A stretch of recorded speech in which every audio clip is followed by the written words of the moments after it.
Thomas d'Aquin est un parfait crétin, un cancre puissant, parce qu'il confond le Christ à l'Antéchrist. Il est en cela aussi crétin que Nicolas Sarkozy, qui a fait des injures l'année dernière à Dakar, et le crétin cancre de général de Gaulle.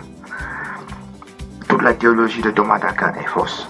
Il sait pas ce qu'on appelle la grande tribulation, et toute la théologie que les fausses religions pilleurs de diamants ont hérité donc de ce cancre est fausse. Dans cette vidéo, nous allons donc expliquer que Thomas d'Aquin est un cancre, un puissant, un parfait crétin, et que Nicolas Sarkozy crétin aussi, et Général de Gaulle crétin, sont des pillards de diamants. Et que les fausses religions que nous avons en Afrique aujourd'hui sont des fausses religions, toutes les trois fausses religions de pillards de diamants. Premièrement, dans la Bible, la Terre Sainte se dit Éthiopie Madian, dans Exode chapitre 3. Et Madian veut dire Éthiopie dans Habakkuk chapitre 3 verset 7. Et dans toute la Bible, de l'Ancien Testament au Nouveau Testament jusqu'à l'Apocalypse, il n'y a pas d'autre Terre Sainte. Donc la Terre Sainte soi-disant en Arabie est fausse. La Terre Sainte soi-disant à Rome est fausse. La Terre Sainte Ashkenaz Abba aussi, qui sont des créateurs du Ku Klux Klan, par Albert Pike, est fausse. Et c'est pour cette petite raison qu'ils essayent d'assassiner le docteur Tuech, qui l'ont aussi enfermé en psychiatrie pendant 2 ans. Docteur Serge Tuech est un très grand chirurgien et ça fait 20 ans qu'il n'a même pas touché un bistouri. Ça s'appelle donc nation barbare, comme nous voyons sur les cartes. Et il faut rendre un barbare selon sa barbarie. La première étape ici, c'est de rendre donc insulte pour insulte, mais chaque chose doit être rendue selon sa barbarie. Voilà. L'antéchrist que Thomas d'Aquin présente et que les fausses religions enseignent se trouve dans Apocalypse chapitre 6, versets 1 à 2 jusqu'à 3. Et on y dit, on ouvre donc le sceau, c'est le Christ qui ouvre le sceau, et il y a un cheval blanc qui apparaît, et celui qui monte le cheval, on lui donne une couronne et un arc, et il part en vainqueur pour vaincre. Vainqueur pour vaincre, c'est le nom de Christ littéralement qu'on trouve dans toute la Bible. Depuis le livre de la Genèse, Genèse chapitre 14, on voit Melchisédek, Abraham, vainqueur. Genèse 14. Dans Romains 8, on dit en toutes choses, nous sommes plus que vainqueurs. Et chaque fois qu'on voit vainqueur, dans Apocalypse chapitre 17, verset 14, on dit le Christ sera vainqueur de la guerre. Vainqueur, c'est le nom de Christ. Donc, il suffit d'ouvrir la Bible électronique et de taper vainqueur. Chaque fois, c'est attaché à Christ. Et aux fidèles de Christ.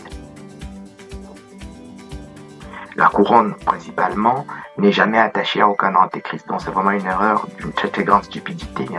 Et c'est l'un dernier de la classe peut faire ce genre d'erreur. Et c'est pour cela que donc, Thomas d'Aquin n'est pas même un cancre, mais un vrai idiot. C'est vraiment quelque chose de très profond. Et les Nicolas Sarkozy comme ça et le général de Gaulle sont dans la même lignée de crétinisme, de stupidité. Donc, couronne, quand on tape aussi, on va dans Google, on tape on tape la Sainte Bible dans Google, et on choisit une Bible n'importe laquelle, on tape couronne. La couronne est chaque fois attachée à Christ, jamais attachée à aucun antéchrist. Donc l'antéchrist de Thomas d'Aquin est faux pour cette raison-là aussi. Parce que donc, ils ont pris l'antéchrist dans Apocalypse chapitre 6, versets 1 à 2, 3. Et ils pensent que la couronne, c'est l'antéchrist. Mais couronne dans toute la Bible, quand vous trouvez dans cette Bible électronique que vous avez choisi, vous tapez couronne, vous verrez que le premier antéchrist, comme ça du temps d'Abraham, dans Genèse chapitre 12, c'est Pharaon. On ne parle pas de la couronne de Pharaon. Jusque dans le livre d'Exode, du temps de Moïse, jamais on parle de la couronne de Pharaon. Les antéchrists même du temps de Noé, qui faisaient les géants, qui étaient des rois du temps de Noé, des géants. Dans le Genèse chapitre 6 du temps de Noé, les géants, on ne parle pas de leur couronne. Il n'y a aucun géant, on les appelle dans le temps d'Abraham, on les appelle Amoréens, etc. Zumzim et Émim, on ne parle pas de leur couronne non plus.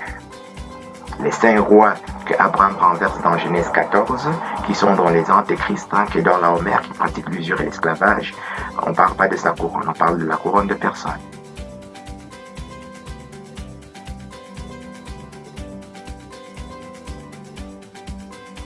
Et les autres antéchrists, du temps du roi David, de Salomon, on ne parle jamais de leur couronne. Voilà.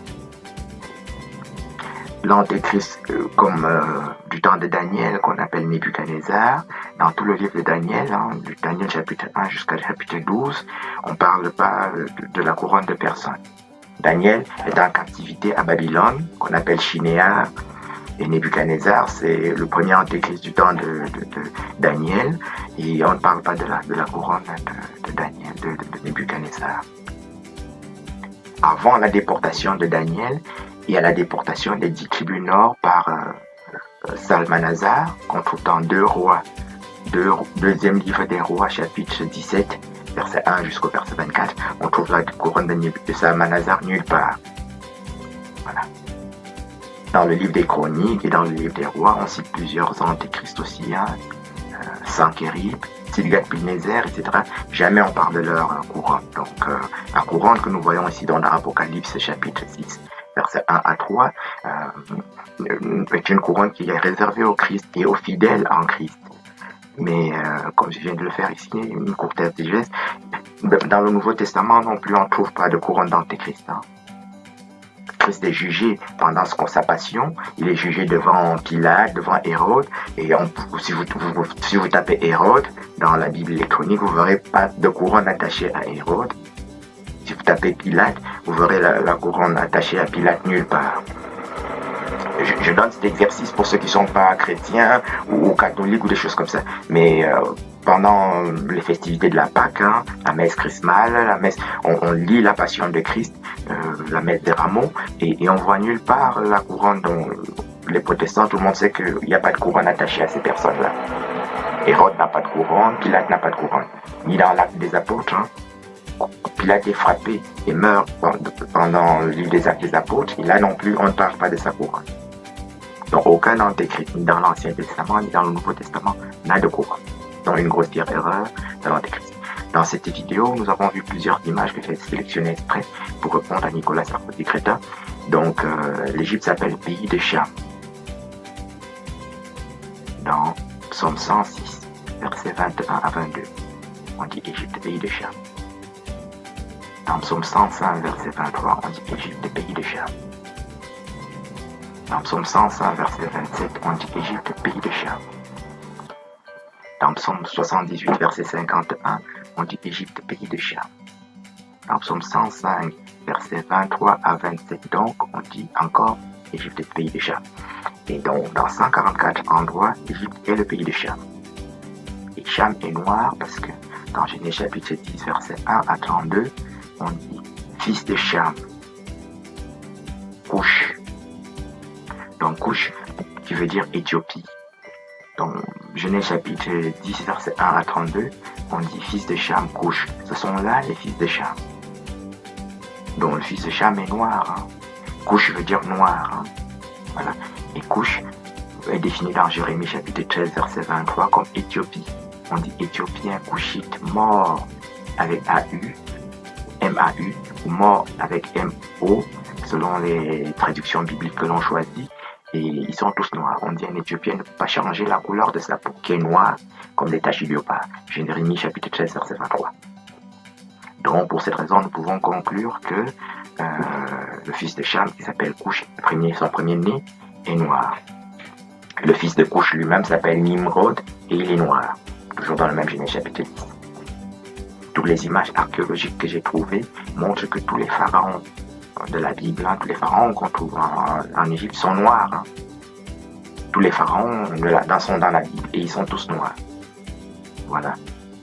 Les Ismaélites qu'on a aujourd'hui ne sont pas du tout Ismaélites parce que dans Genèse chapitre 25, le troisième fils d'Abraham s'appelle Madian. On dit Genèse chapitre 25. Abraham enfanta Madian, Ismaël. Donc, et Madian veut dire Éthiopie dans Habakkuk chapitre 3 verset 7. Donc le troisième fils d'Abraham s'appelle Madian dans Genèse 25 et il est éthiopien. Donc Abraham est donc lui-même éthiopien. Les Madianites Abraham dans Genèse 25, qui veut dire éthiopien. Et tous les Ismaélites de la Bible sont Madianites. Ici dans Genèse 25 comme on a vu, qui se lit ainsi, Genèse 25 se lit Abraham, Madian, Ismaël. Ça veut donc dire que Ismaël et Madian aussi dans Genèse 25, Madian éthiopien. Et dans Genèse chapitre 37, on dit Ismaël, Madian, Madian. Genèse chapitre 37. Et Madian veut toujours dire Éthiopie dans Habakkuk chapitre 3 verset 7. Donc les Ismaélites de la Bible sont Madianites éthiopiens. Dans Genèse 37 aussi. Et dans Genèse, dans le livre des Juges chapitre 8, Ismaël est Madianite à 7 reprises. Même plus. On dit Ismaël, Madian, Madian, Madian à plus de 7 reprises.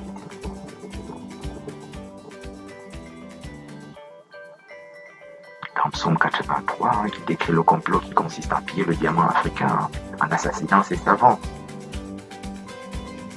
Le docteur Tuech est poursuivi pour être assassiné. C'est décrit dans Psaume 83. Et dans ce Psaume 83, Ismaël est aussi décrit comme Madianite. Psaume 83 et le livre de Joël chapitre 3 décrit le complot ashkénaze pour piller le diamant africain à travers le Ku Klux Klan. Le Ku Klux Klan est une création d'Albert Pike, qui est un ashkénaze, qui est aussi par ailleurs le père de la franc-maçonnerie, qui a une technique qui sert à abrutir toute l'Afrique et à abrutir toute l'humanité. Parce qu'on a déjà toute la moitié de l'Afrique, 100% des Africains qui sont dans la franc-maçonnerie, qui sert donc à tuer les Sankara. Ce sont des crimes commandés par Jacques Attali, qui est le chef du pillage du diamant africain. Voilà. Jacques Attali, donc, qui est le vrai président en France, qui est aussi responsable de la franc-maçonnerie française, qui pille donc tout le diamant africain, du nord jusqu'au sud. Même les pays développés en Afrique, comme l'Afrique du Sud, etc., on pille leurs diamants. Voilà. À travers la franc-maçonnerie, qui est dans le Ku Klux Klan. Le but de cette vidéo vise d'abord à rendre insulte pour insulte. Nous précisons donc ici que Thomas d'Aquin est un puissant cancre, que Nicolas Sarkozy est un puissant cancre, donc le général de Gaulle aussi, celui qui a créé le Israël, c'est un cancre de très haut niveau, et un lâche en plus, puisqu'il avait fui la guerre. Quand la guerre arrive, on reste au front. En général, ne s'en va pas chercher les armes ou chercher du renfort, non. Ça c'est une technique d'un lâche. C'est lui qui a créé le faux Ku Klux Klan ashkénaze qui assassine les gens aujourd'hui. Donc, Tuech a été enfermé en psychiatrie pendant 2 ans par des ashkénazes. Voilà. Il faut d'abord rendre insulte pour insulte et traiter chaque barbare selon sa propre barbarie. Donc Ismaël est Madianite dans Genèse 25, Madianite dans Genèse 37 et Madianite dans Juges chapitre 8. Il est aussi noir, Madianite veut dire noir, mais de manière, il est noir au sens propre, comme ça, dans le livre des Cantiques, chapitre 1, versets 5 à 6. On dit noir, Kédar, peau noire. Cantique des Cantiques, chapitre 1, versets 5 à 6. Noir, Kédar, peau noire. Kédar, c'est le premier fils, ou sinon le deuxième fils d'Ismaël dans Genèse 25, verset 13. Fils d'Ismaël, etc. Et Kédar est quasiment son premier ou son deuxième fils. Et il est précisé donc ici dans Cantique des Cantiques comme étant noir, peau noire, c'est-à-dire 2 fois noir. Donc tous les Ismaélites contre dans toutes sortes de fausses religions et dans toutes sortes de fausses destin, ça s'appelle des pillards amalécites. Dans un premier livre des Chroniques, chapitre 12, verset 21. Les amalécites dans la Bible, c'est Amalek, c'est Ashkénaz. Donc on dit il y aura guerre de l'Éternel contre Amalek d'éternité en éternité. Donc ce sont des assassins qui font le Ku Klux Klan. Le Ku Klux Klan vise à assassiner chaque noir qui sait lire et écrire et qui est capable de décrire le complot tel que je le décris ici. On les assassine extrêmement tôt, ou on les enferme dans des prisons psychiatriques, ou on les assassine aussi incognito. Il faut rendre donc aux barbares selon sa barbarie.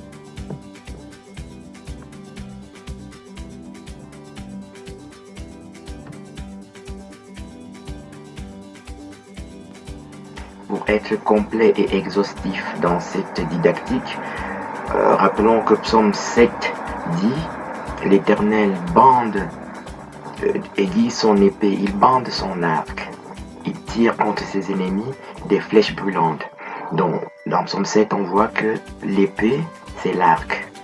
Donc, l'arc, comme nous avons vu donc, dans Apocalypse 6, verset 1 à 3, est une épée aussi. Et l'épée, c'est le nom de Christ.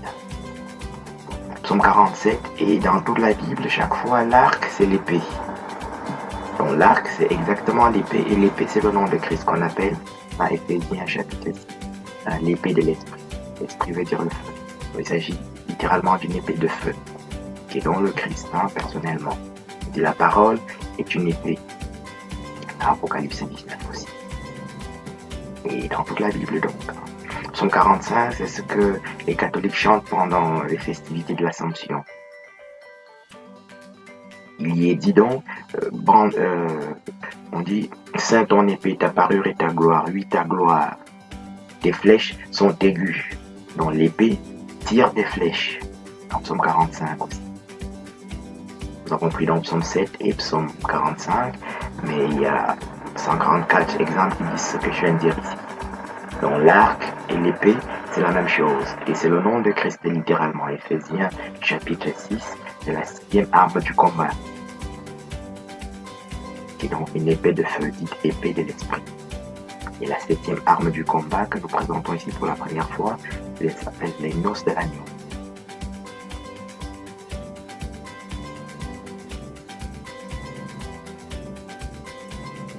En résumé donc, vainqueur pour vaincre veut dire plus que vainqueur et c'est le nom de Christ. Couronne, c'est aussi le nom de Christ qui n'est jamais attaché à l'antéchrist en aucune manière. La flèche et l'épée, c'est la même chose. L'arc, c'est l'épée, c'est le nom de Christ qu'on trouve dans Hébreux chapitre 2 et dans Hébreux chapitre 4. On dit la parole, c'est l'épée qu'on appelle l'épée de l'esprit, comme nous l'avons dit. Et en petit 4 que nous n'avons pas encore vu, le cheval blanc, il suffit de taper aussi cheval blanc dans la Bible électronique. Quand on tape cheval blanc, on trouve aussi ce cheval blanc dans Apocalypse 19, verset 11. On dit, je vis le ciel ouvert, voici parut un cheval blanc. Apocalypse 19, verset 11. Celui que le monde s'appelle fidèle et véritable, roi des rois, seigneur des seigneurs. C'est le nom de Christ.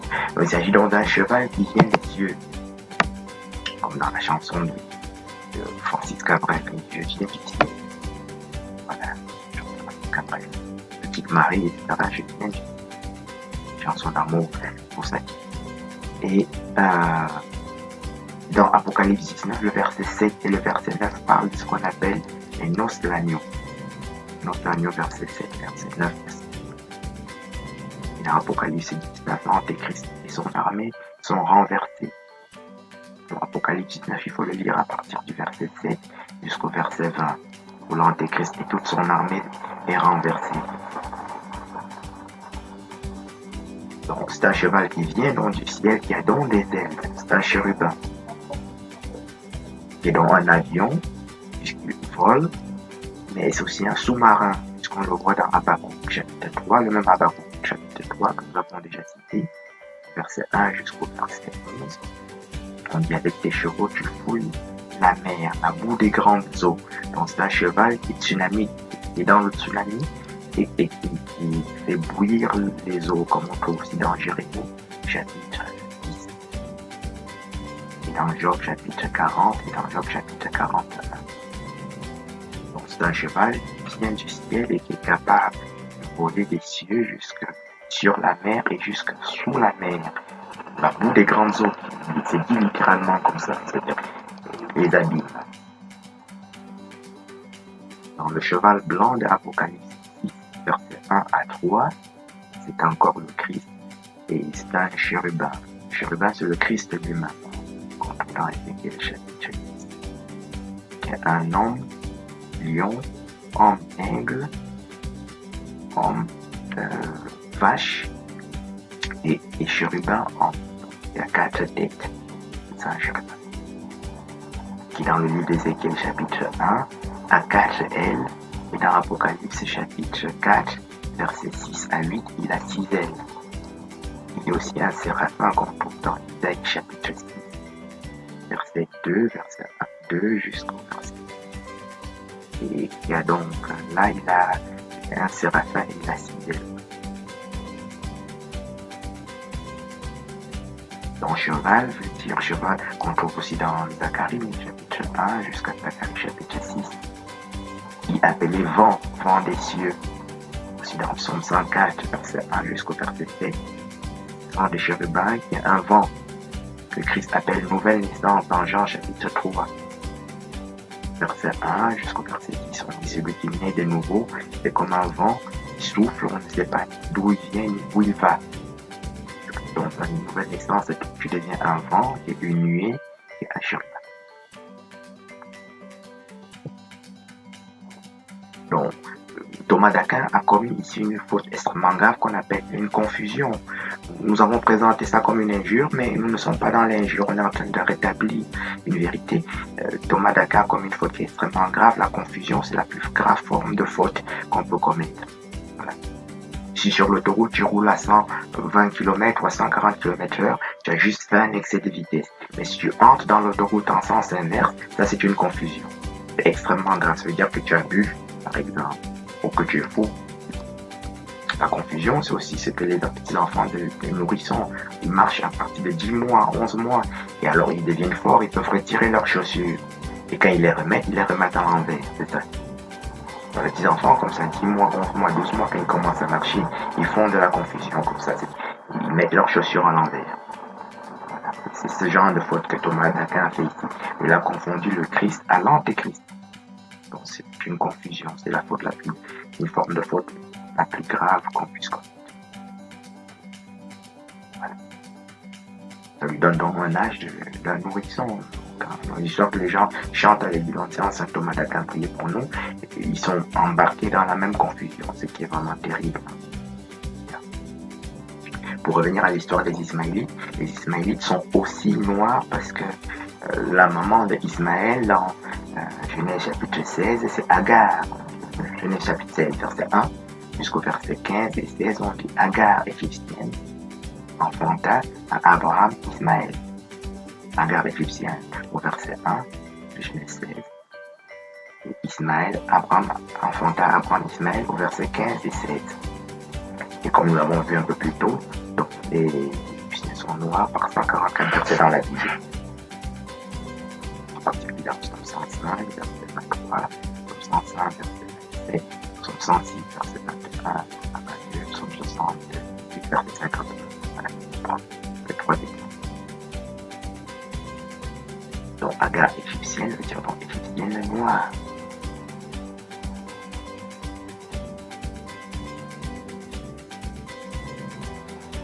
Si Thomas d'Aquin est un nourrisson, nous devons pouvoir en avoir plusieurs preuves visibles, matérielles et concrètes.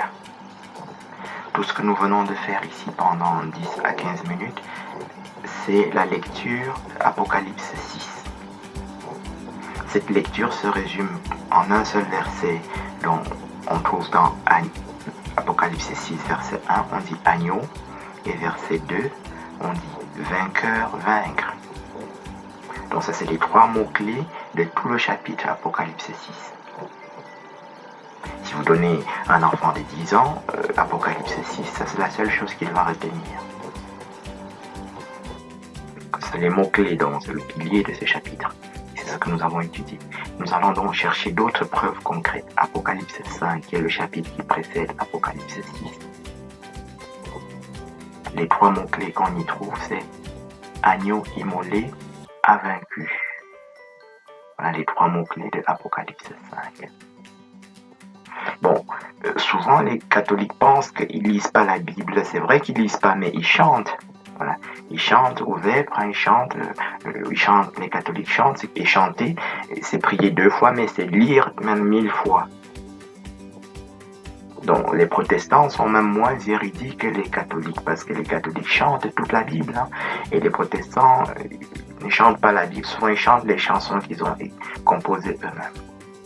Alors que les catholiques chantent toute la Bible, hein, y compris donc Apocalypse 5 se chante, on dit tu es digne, tu es digne Christ et Seigneur de prendre le livre et d'en ouvrir les sceaux, car tu fus immolé, rachetant pour Dieu au prix de ton sang les hommes de toutes tribus, peuples, langues et nations.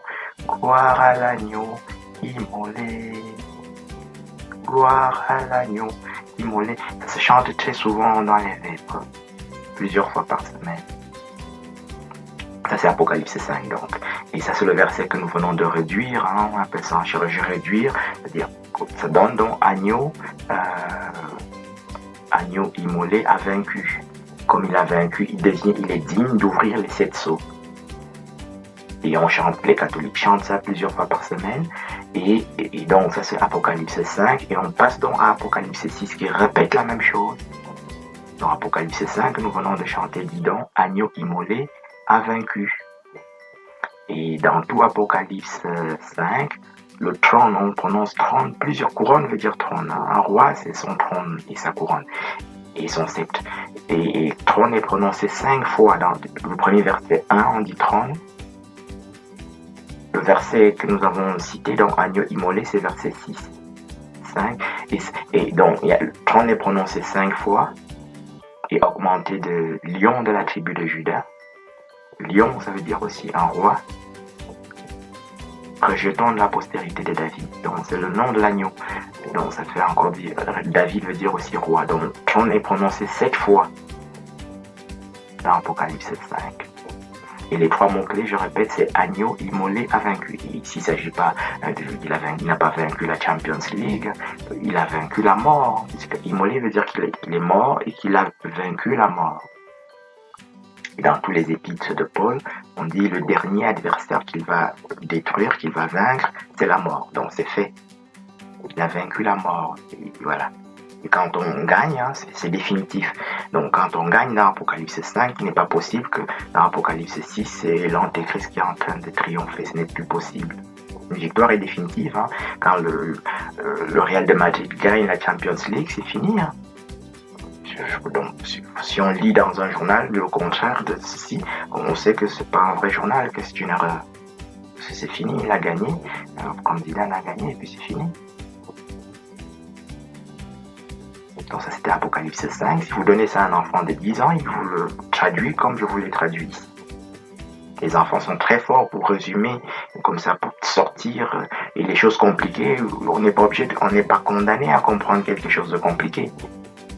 Pour pouvoir retenir les 3 mots-clés qui nous concernent, l'agneau c'est le Christ, et on dit il a vaincu, l'agneau a vaincu.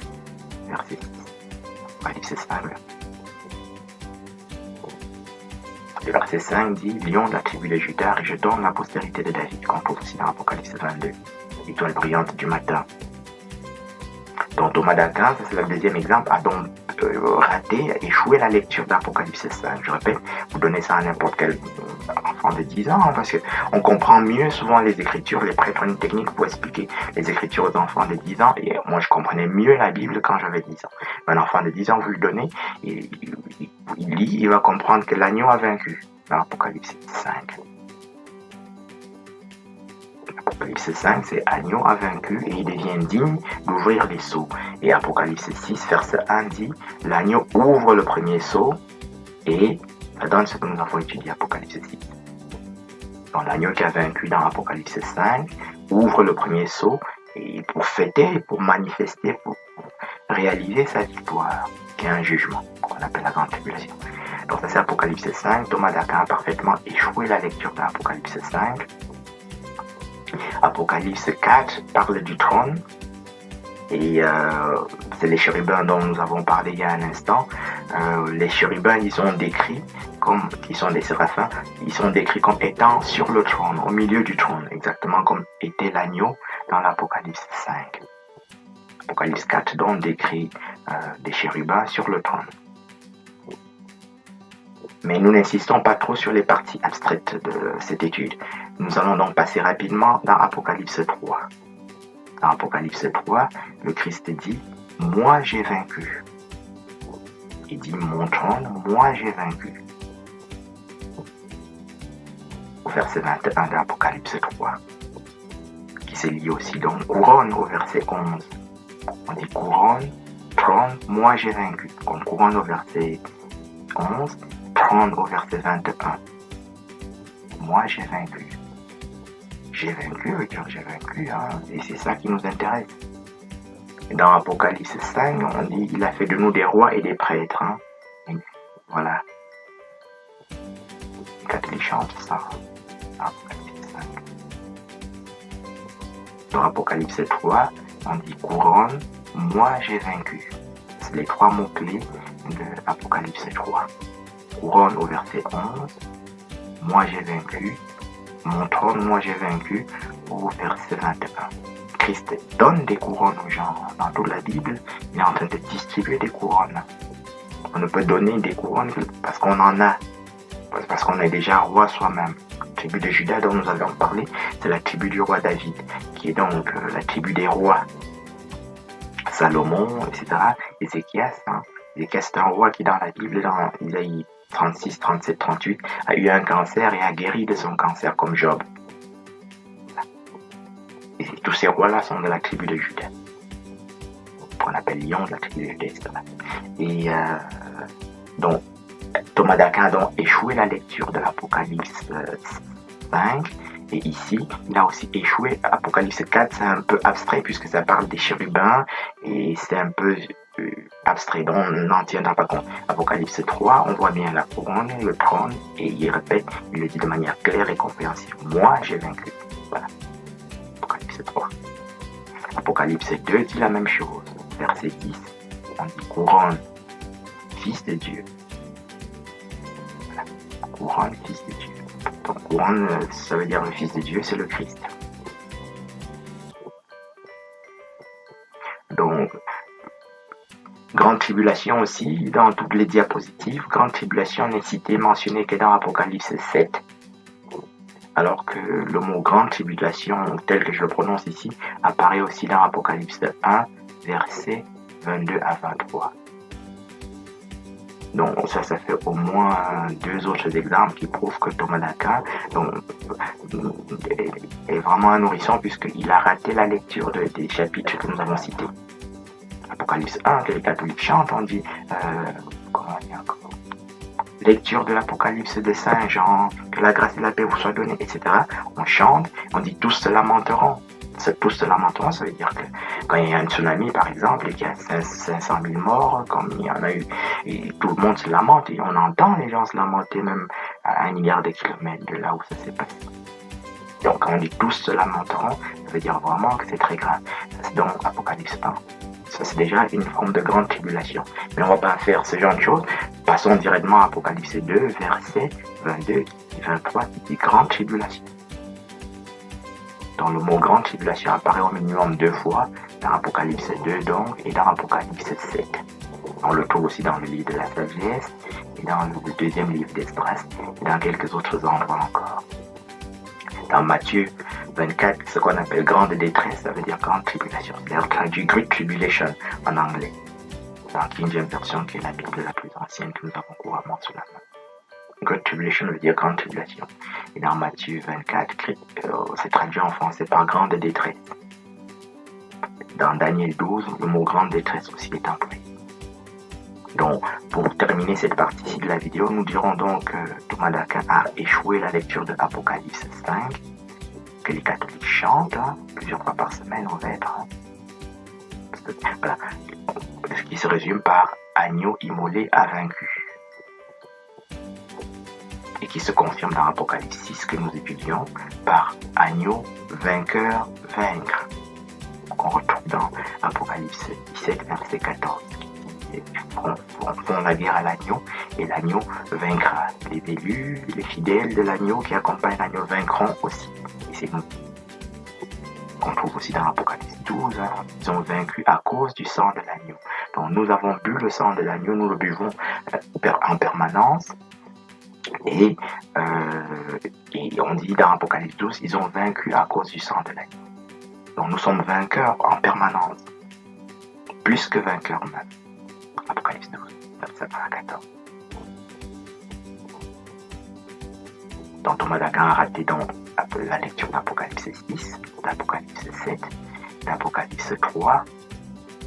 Donc je répète, il se lit donc couronne, trône, moi j'ai vaincu. Apocalypse 3. L'Apocalypse 2 se lit couronne, fils de Dieu.